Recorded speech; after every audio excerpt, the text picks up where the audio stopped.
Hey guys, so today I'm going to be making a video about veganism and vegetarianism. This might sound a little bit scripted. It's because I actually did write this all out since I keep going over 10 minutes. And now that I've written it all out, this is probably going to have to be split into two videos. So I apologize for that, but I will do my best to get this out as quickly as possible. So I've had quite a few tips about transitioning into veganism and vegetarianism. For the record, I'm probably going to shorten it just to veg, just to make it a little bit easier. But when I say veg, I mean veganism or vegetarianism. So first, a little disclaimer I want to make is that I don't judge others for what they choose to eat or their lifestyle choices. So I ask that you guys please respect mine.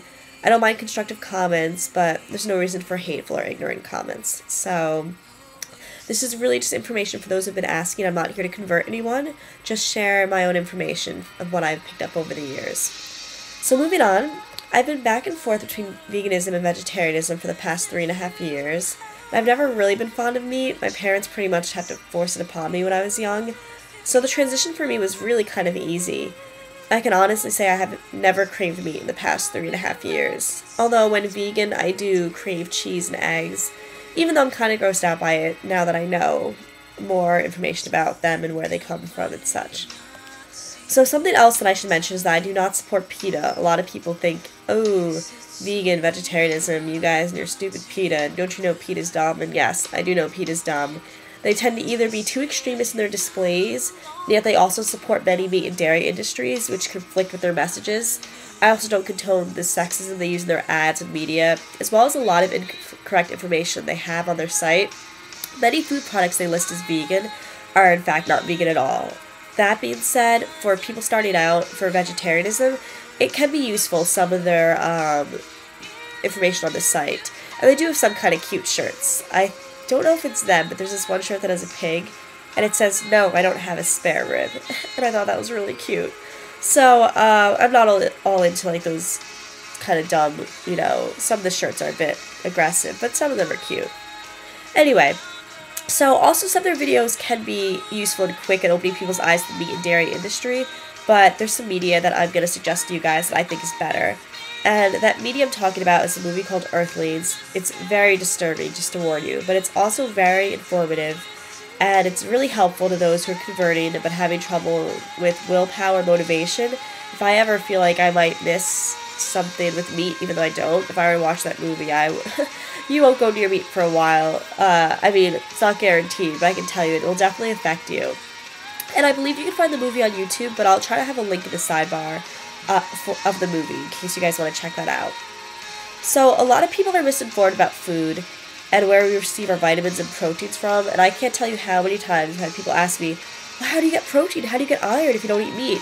And that's really pretty simple. It makes me sad how media promotes milk and meat. It's all corporate, guys. I mean, if you haven't figured out by now, why does the heart industry support dairy so much? Doesn't dairy affect and clog our arteries? I wonder. It's all connected in that they're out of business. If everyone's eating healthy and not eating unhealthy foods, I know that sounds kind of like extreme and conspiracy theory, but I mean, anyone that's done any research on corporations and the way that media and the economy works, I think you'll kind of know where I'm coming from. But anyway, on to protein and things like that. So protein is easily and richly found, and certainly a much healthier option in nuts, peanuts, beans, soy, even though too much soy isn't too great for you, so I do recommend not to overdose on soy. But that's can be said for anything. Legumes, I can never pronounce it right, but it's pretty much the little green beans. You usually get them in Asian places, and it's where, they're soybeans. They're pretty much where a lot of soy products are derived from. Fake meats as well have good protein, but I don't recommend gorging on those either, but every now and then it's not too bad. Iron is found mostly in spinach, and any dark green vegetables, grape juice. I remember when I was anemic, my doctor told me lots of grape juice and spinach. And the less cooked and processed the food is, the better for you, and the higher vitamin and mineral content. That's why raw foodists tend to be really healthy, because when you cook food, a lot of the vitamins and nutritions disappear. The best, usually when it's raw, is when it's in its best form. So, in fact, when it comes to meat, our body is forced to break down the amino and protein chains that are inside the animal's body before we can try to scrap together the leftovers for our own fuel. But with vegetables and fruits, you're pretty much getting the nutrients fairly directly.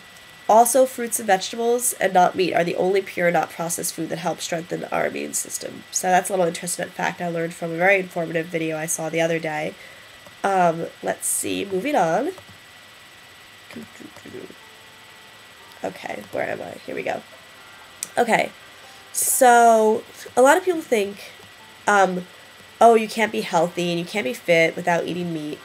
And to that, I just say, it's just a huge misconception. Basically, I'm losing my paper. Here we go. Basically, I can tell you honestly that I've been and felt the healthiest of my life with a veg diet, but everyone's bodies are different, and these cases are mostly from those who just don't do it properly. A lot of people say, oh, I went vegetarian and I got really sick, and like I said, everyone's different. There could be a lot of reasons why one got sick, but a lot of times people just don't do it properly. It's really important to do your research whenever you change anything drastic in your life, especially your diet. So they veg out on fake meats high in sodium and other healthy ingredients. They don't ensure that they're getting the proper amounts of fruits and vegetables and proteins. And it's important regardless of your diet, like I said, to pay attention to what you're eating. Alright, so now some tips for those who are transitioning and need some advice. Everyone has their own pace, so make sure to pay attention to your body, feel out what your pace is. For me, I prefer the cold turkey approach. It just works better for me. But others prefer to slowly cut out meats and fish until they have them cut out completely, which is completely fine. And when first adjusting to not eating meat, and if you're a meat lover and find yourself missing the taste and texture, there's a lot of convincing fake meats out there that you can find in most supermarkets. For the vegans, make sure to read the labels, because a lot of fake meats aren't vegan but vegetarian. And I don't recommend gorging on fake meats that aren't very healthy, and I've never been too fond of the really convincing ones since meat just kind of grosses me out, but they can be helpful when you're first adjusting and you're like, I need a burger, I need chicken fingers, because there are some really convincing stuff out there that you can find in your local grocery stores. And some people complain about not feeling full after meals when they first convert, and I suggest as long as you aren't on a diet and you're trying to like cut back on calories, go for some more of the fatty foods like peanut butter, nuts in general, and avocado. Those have healthier fats, and it'll help you feel a little bit more full. Also, beans for me are very filling, and they're super high in protein, so they can be used in a lot of dishes for cooking. Again, I'll have lots of links with recipes in the sidebar. Don't be discouraged if you slip, and don't give up, just get right back up, keep trying, tomorrow's always another day. Don't be afraid to eat more, since that's what happened with me when I converted to being veg. I actually gained weight when I went vegan, only a couple pounds, but instead of having 3 big meals a day where I just felt really full and gross afterwards, I ate lots of smaller meals throughout the day, which gave me a lot of energy. It helped me be more active, so that's always good. And if you do convert all the way to veganism, I suggest taking a multivitamin, there we go, I got this, that has B12 in it, because that's the one kind of vitamin that's difficult to get in a vegan diet. A lot of foods can be fortified, but I think multivitamins are a great way to go regardless of what your diet is, so just make sure you're not overdosing on anything. And there's lots of vegan vitamins out there. Again, I'll have lots of links in the sidebar for information on that. And look, I made it under 10 minutes. Yay, I'm so happy. So I go on for hours about this subject, but I've already taken up a lot of time, as you can see. So I'm just going to refer you guys to the links in the sidebar. There's plenty of information on why one might consider going veg, great links about animal ingredients, recipes, and more. If anyone has additional questions, please feel free to comment or message me, and I'll try to answer you all to the best of my ability. Again, like I said, there's lots of links in the sidebar. I personally, when I first went vegan, I printed out this long sheet of animal ingredients. It's a little tedious, but as long as you pay attention, read the labels, it's not too difficult. Soon you'll just start to recognize things off the bat. So thanks for watching, guys. Again, I'm not here to convert anyone, just to give out some information for those who've been asking. Feel free to ask me any questions, and I hope this video was useful for you guys. I'll talk to y'all later. Bye.